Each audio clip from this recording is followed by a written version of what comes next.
శక్తి media ప్రేక్షకులకు నమస్కారం. నేను మీ జర్నలిస్ట్ విక్రమ్. ఫ్రెండ్స్, ఆల్రెడీ మీరు థంబ్‌నెయిల్‌లో చూసారు. మనం ఎవరి గురించి మాట్లాడబోతున్నాము. వారే ఏపీ సీఈఓ నారా చంద్రబాబు నాయుడు గురించి. ఎందుకు విక్రమ్ చంద్రబాబు నాయుడు గురించి ఈరోజు మాట్లాడుతున్నామంటే, ఈరోజు మనం అతన్ని గుర్తు చేసుకోవాల్సిన రోజు.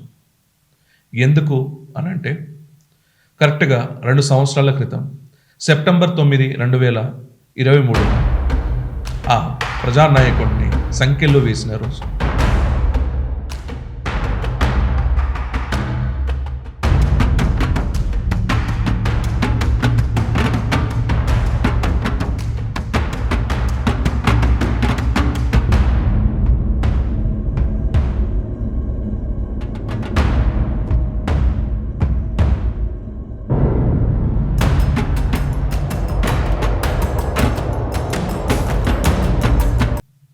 ఆ ప్రజానాయకుడిని, ఆ సుదీర్ఘ కాల పరిపాలన దక్షకుడిగా పనిచేసిన ఆ నాయకుడి మీద ఎందుకు కేసు వేశారంటే, ఇదొక పొలిటికల్ మోటివేటెడ్ కేస్ అని మనం ఇక్కడ మేధావులు గాని, అక్కడున్న ప్రజాస్వామ్యవాదులు గాని, వారు ఇప్పుడు వరకు జనం నోట్లో అది నానుతున్న మాట.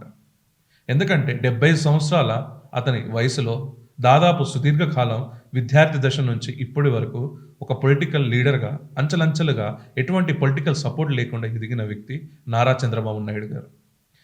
అయితే ఎన్టీఆర్ గారు పార్టీ పెట్టక మునుపటి నుంచే తను ఒక మంత్రిగా ఆల్రెడీ రాజకీయ క్షేత్రంలో ఎన్టీఆర్ గారి కంటే సీనియర్‌గా నారా చంద్రబాబు నాయుడు గారు అనేసి చెప్పొచ్చు. అండ్ నారా చంద్రబాబు నాయుడు గురించి మనం గొప్పగా చెప్పుకోవాలంటే, అతను ఒక అడ్మినిస్ట్రేటివ్ ఎక్స్‌పర్ట్ అని చెప్పేసి మనమే కాదు, ఆల్ ఓవర్ ఇండియా కూడా భావిస్తది. ఏపీ సీఈఓ అనేది ఒక బిరుదు. ఆ బిరుదుకి తగ్గట్టే తను పనిచేసే వ్యవహారం. అయితే ఆ రోజు ఏం జరిగింది? అసలు ఏం కేసు పెట్టారు వారి మీద అంటే, స్కిల్ డెవలప్‌మెంట్ ఏదైతే ఉందో, ఆ స్కిల్ డెవలప్‌మెంట్ కేసు కింద 315,00,00,000 స్కామ్ చేశారని చెప్పేసి నారా చంద్రబాబు నాయుడు గారి మీద అభియోగం మోపబడింది ఆ రోజు. అప్పటి అధికార పార్టీ వచ్చేసరికి ఇక్కడ ఏపీ సీఐడీల అత్యుత్సాహంతోని ఆ రోజు ఈ చంద్రబాబు నాయుడు గారి మీద కేసు వేయడం జరిగింది. ఏది స్కిల్ డెవలప్‌మెంట్ కేసులో అవకతవకలు జరిగాయని. ఏదైనా మనీ లాండరింగ్ ఇష్యూ ఏదైనా ఉంటే ఏపీ సీఐడీకి ఎందుకు అప్పచెప్పినట్టు ఆ రోజు? వీరు నిజంగా అక్కడ మనీ లాండరింగ్ జరిగిందనే విషయం ఉంటే ఆ రోజు ఏసీబీకి అటాచ్ చేస్తుంటే అయిపోయేది కదా! వన్స్ ఏసీబీ అటాచ్ చేస్తే అది కాస్త సుమోటోగా ఈడీ వచ్చేసరికి అది ఎంటర్ అయ్యేది కదా! కానీ ఏసీబీకి అటాచ్ చేయలేదు, ఈడీకి అటాచ్ చేయలేదు. కానీ వారు చేసింది ఏపీ సీఐడీకి అటాచ్ చేశారు ఆ రోజు. ఏపీ సీఐడీ దగ్గర ఎవిడెన్స్ ఏం లేకపోగా సుప్రీంకోర్టు వారికి బెయిల్ కూడా ఇవ్వడం జరిగింది. ఏదైతే ఈ స్కిల్ డెవలప్‌మెంట్ కేసులో. నిజంగా అసలు ఈ చంద్రబాబు నాయుడు గారిని అరెస్ట్ చేసిన తర్వాత విజయవాడ నుంచి మనకి విశాఖపట్నం వరకు, విశాఖపట్నం నుంచి తిరుపతి వరకు ఇక్కడ ప్రజా ఉద్యమం ఎలా మెరిగిందో మనం ఆల్రెడీ చూసాం మిత్రులారా.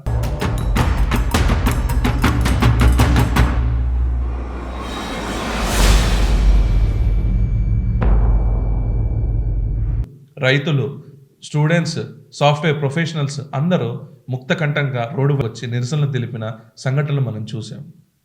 అయితే ఇక్కడ గొప్పగా ఒక మనిషిని సందర్భంగా గుర్తు చేసుకోవాల్సిన అవసరం ఉంది. అతనే పవన్ కళ్యాణ్ గారు. పవన్ కళ్యాణ్ గారు చంద్రబాబు నాయుడు గారిని కలుద్దామని చెప్పేసి వాళ్ళు ప్రయాణిస్తే అడుగడుగునా అడ్డుకున్నారు పవన్ కళ్యాణ్ గారిని. విజయవాడ ప్రాంతం మధ్యలో తనని అడ్డుకోగా తను వచ్చేసరికి రోడ్డు మీద బైఠాయించి తన నిరసన అనేది చెప్పడం జరిగింది. వారు దాని తర్వాత రాజమండ్రి జైలుకి వెళ్ళి బాలకృష్ణ గారు, నారా లోకేష్ గారు అండ్ పవన్ కళ్యాణ్ గారు వెళ్ళి ఈ బ్లాక్ రిమార్క్ ఉందో అది మేము నమ్మం, దాన్ని మీరేందో మాకు తెలుసు. ప్రెస్ మీట్‌లో మాట్లాడుతూ పవన్ కళ్యాణ్ గారు క్లేమోర్ల మైండ్‌లకే భయపడలేదు, ఇదైతే అధికార పార్టీ జగన్మోహన్ రెడ్డికి ఈ కేసుకి భయపడతారా అని చెప్పి వారు ప్రెస్ స్టేట్మెంట్ కూడా ఇవ్వడం జరిగింది.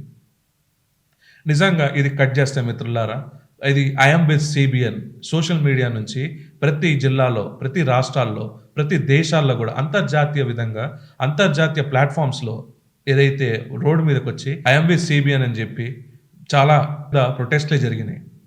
ఇక్కడ తెలంగాణలో వచ్చేసరికి ఇక్కడ పార్టీ లేకపోయినా కార్యకర్తలు స్వచ్ఛందంగా software journals and news journals కూడా వీరికి సపోర్ట్ కూడా చేయడం జరిగింది ఆ రోజున. అండ్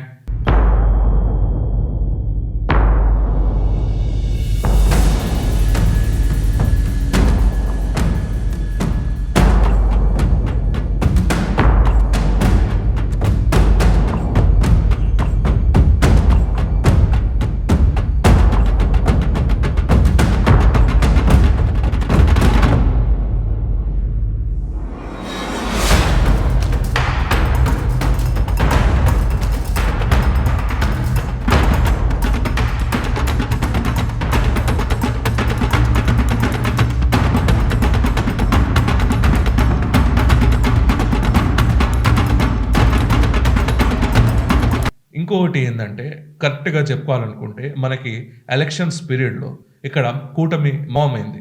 కూటమి ఏందంటే Bharatiya Janata party, Telugu Desam party and Janasena. ఇది ప్రజల తీర్పు ఎలా ఉండబోతుంది? ఆల్రెడీ జైల్‌లో వేశారు గదా! జైల్‌లో వేస్తే చంద్రబాబు నాయుడు గారికి సింపతి వస్తుందా? లేకుంటే ఇక్కడ చంద్రబాబు నాయుడు గారికొచ్చేసరికి ఏమన్నా నెగెటివ్ అయితుందా అని, నెగెటివ్ ప్రొపగండా ఏమన్నా అయితదా అని జెప్పేసి అందరూ ఆ రోజు మేధావులు గాని, పొలిటికల్ ఎక్స్‌పర్ట్స్ గాని అనుకున్నారు. కానీ ప్రజలు భిన్నమైన తీర్పు ఇచ్చారు. ఏందంటే ఇక్కడ క్లారిటీగా వాళ్ళకి ఏదైతే అధికార పార్టీ ఉన్నదో, ఏదో వైసీపీకి 11 సీట్లు ఇచ్చి రెస్ట్ ఆఫ్ ది అమౌంట్ ఇక్కడ కూటమి సర్కార్‌కి వారు సీట్స్ ఇవ్వడం జరిగింది. ఇది ప్రజలు చంద్రబాబు నాయుడు గారితో మీద ఉన్న నమ్మకంతో ఈ మెజారిటీ సీట్స్ అనేది ఇవ్వడం జరిగింది. దీన్ని మెజారిటీని గూడా ప్రజలు ఇచ్చిన తీర్పుని గూడా అక్కసుతోని ఇంకా ఈవీఎంలో ట్యాంపరింగ్ అని జరుగుతాయని జెప్పేసి చాలామంది చాలా విమర్శలు జేస్తున్నారు. కానీ వాళ్ళు గుర్తుపెట్టుకోవాల్సిందేందంటే వారు గెలిచినప్పుడు అదే ఈవీఎంలుండేయి. ఇప్పుడు గూడా అవే ఈవీఎంలున్నాయని గుర్తుపెట్టుకోవాల్సింది. అయితే ప్రజలిచ్చిన తీర్పుని ఇక్కడ ఎన్‌డీఏ కూటమి ముఖ్యమంత్రి అభ్యర్థిగా నారా చంద్రబాబు నాయుడు గారిని ఇక్కడ ఎన్నుకోవడం జరిగింది. ఇక్కడ నారా చంద్రబాబు నాయుడు గారిని ఎన్నుకున్న తర్వాత ఇక్కడ నారా చంద్రబాబు నాయుడు గారొచ్చి ప్రజల మధ్యలో అక్కడ సభలో ప్రమాణ స్వీకారం చేస్తున్నప్పుడు నారా చంద్రబాబు నాయుడు అని చంద్రబాబు నాయుడు అనగానే ఇక్కడ ఒక్కొక్కళ్ళది రోమాలు నిక్కబొడిసి ఆ రోజు రాష్ట్రాల్లో ఉన్న ప్రజలందరికీ ఆ ప్రజలందరూ ఆ రోజు చాలా ఎమోషనల్ బాండింగ్‌లో ఆ ఓత్‌ని ఏదైతే ముఖ్యమంత్రి ప్రమాణ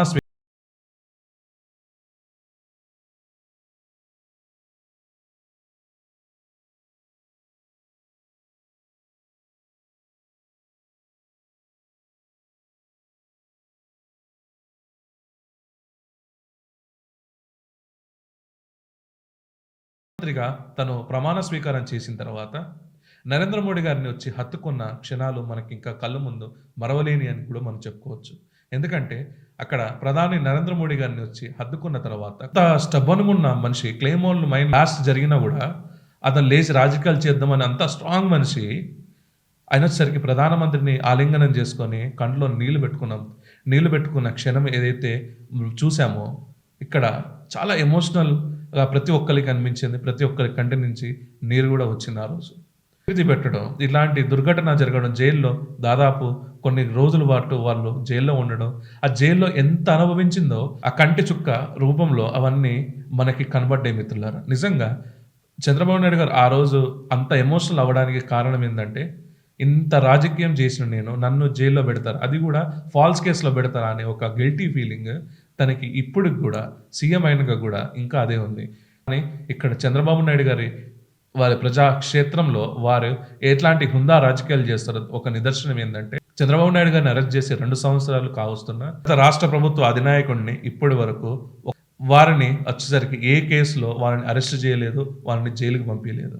ఇది ఇక్కడ చంద్రబాబు నాయుడు గారికి మార్క్ రాజకీయం ఏందంటే, వారు వచ్చేసరికి ప్రజాక్షేత్రం కోసం, ప్రజాహితం కోసం, ప్రజల అభ్యున్నత కోసం పనిచేసి ఒక తాకులాడే ఒక ప్రజానాయకుడిగా తనకొక చరిష్మా ఉన్న నాయకుడిగా మనం చూస్తున్నాం. ఇలాంటి అక్రమ కేసులు పెట్టి జైల్లో పంపించినంత మాత్రాన ఇక్కడ ప్రజల హృదయంలో ఉన్న నేతని తుడపలేరని చెప్పేసి ఇదొక ఎగ్జాంపుల్‌గా మనం చెప్పుకోవచ్చు. నారా చంద్రబాబు నాయుడు గారి గురించి మీరు కామెంట్స్ రూపంలో చెప్పగలరు ఫ్రెండ్స్. వీడియో గాని మీకు నచ్చినట్టయితే friends like, share and comment చేయాల్సిందిగా మరియు మన ఛానల్‌ని సబ్స్క్రైబ్ చేయాల్సిందిగా కోరుకుంటున్నాను. జై హింద్, జై భారత్.